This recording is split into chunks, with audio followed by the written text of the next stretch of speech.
Trudeau issued a plea to Taylor Swift. Please come. She did. Ms. Swift is performing 6 shows in Toronto before heading to Vancouver. The final stop in her blockbuster Eras tour. It began with a polite plea on social media from the leader of Canada. "It's me, hi," Prime Minister Justin Trudeau wrote to Taylor Swift on X, using a reference to her lyrics. "I know places in Canada would love to have you. So don't make it another cruel summer. We hope to see you soon." Canada was not on Ms. Swift's list of concert destinations last summer, when she announced a batch of new shows for her tour. Or maybe she was just saving the best news, at least for Canadian fans, for last. Now Ms. Swift is wrapping up her blockbuster Eras tour in Canada, sending Toronto into a glittery frenzy. Her shows have become cultural events in every city she plays, jolting local economies, uniting legions of fans and mobilizing cities around her star power. "Image the Eras tour is kind of the Woodstock of our generation," said Jasmeet Sidhu, a Canadian photographer and director who was showcasing her images of Ms. Swift's past performances to Ms. Swift's version of Woodstock, while more commercial than activist, has certainly delivered on unity. Witness the multicolored friendship bracelets that her fans, who call themselves Swifties, have taken to making, wearing and trading to Ms. Swift is scheduled to perform 6 shows in Toronto, which are expected to draw 240,000 concertgoers, before heading to Vancouver for 3 shows, ending the tour on December 8. Many people are desperate to catch a final glimpse. They include Stephanie Jenkins of Charlotte, North Carolina, and her 12-year-old daughter Ellen, who had been en route to Vienna when news broke that Ms. Swift's show there had been cancelled following a foiled terrorism attack. Earlier shows in the United States were sold out, Ms. Jenkins said. She hadn't been able to get tickets for the Toronto concerts, but she and her daughter decided to go anyway, driving 12 hours from home. On Thursday, they were outside the Rogers Centre, the concert venue, with Ms. Jenkins holding a sign describing their quest to see Ms. Swift and frantically hitting refresh on her cell phone, trying to find tickets that were close to her $600 a ticket budget. "She's the only person I know who would do this for me," said Ellen, 12. Mission accomplished. Mother and daughter triumphantly entered the stadium before Ms. Swift took the stage. Outside, a daunting line of ticket holders had formed hours before the show. Fans wore enough glitter and sparkles to compensate for overcast and eventually rainy skies.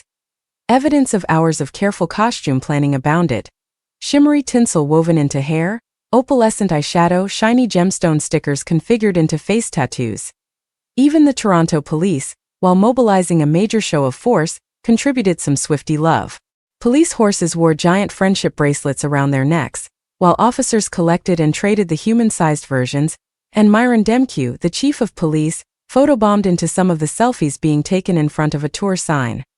"Everybody's in a great mood," said Sergeant Stephen Hammond, a police spokesman. Of course, on social media, the mood also swung the other way, with complaints that a main highway had been cleared for a police motorcade to escort Ms. Swift to the stadium.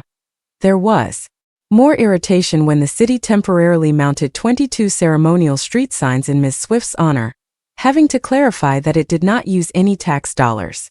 The Rogers Centre footed the bill as Ms. Swift's shows have done in other places.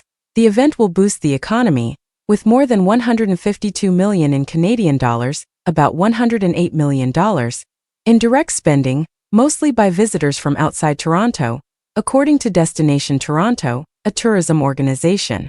Brian Dagg of Winnipeg wore a t-shirt proclaiming his financial contribution to Swiftmania. "Spending a lot of money at the moment," it said. He had flown in with his wife and daughter, spending about $3,500 in Canadian dollars, roughly $2,500, on flights and tickets alone. Silver lining, they were saving money on high hotel prices by staying with family, and it was a worthy Christmas gift for his daughter Madden, 12, who would be attending her first concert. People of all ages were in the audience, but for the generation of women around Ms. Swift's age, 34, her music heralded them into womanhood.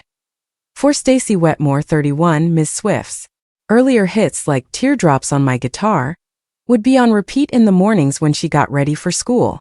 She and her friends Kyra Clark and Taylor Fisher had traveled from Columbia, Maryland, with tickets for Saturday's show. "Listening to these songs, you're like, wow, I've been through something like that," Ms. Fisher said. "It feels good to be seen."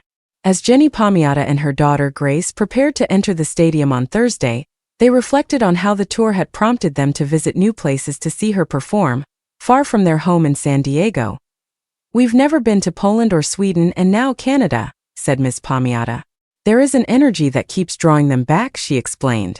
"It's the best part of humanity here at this show."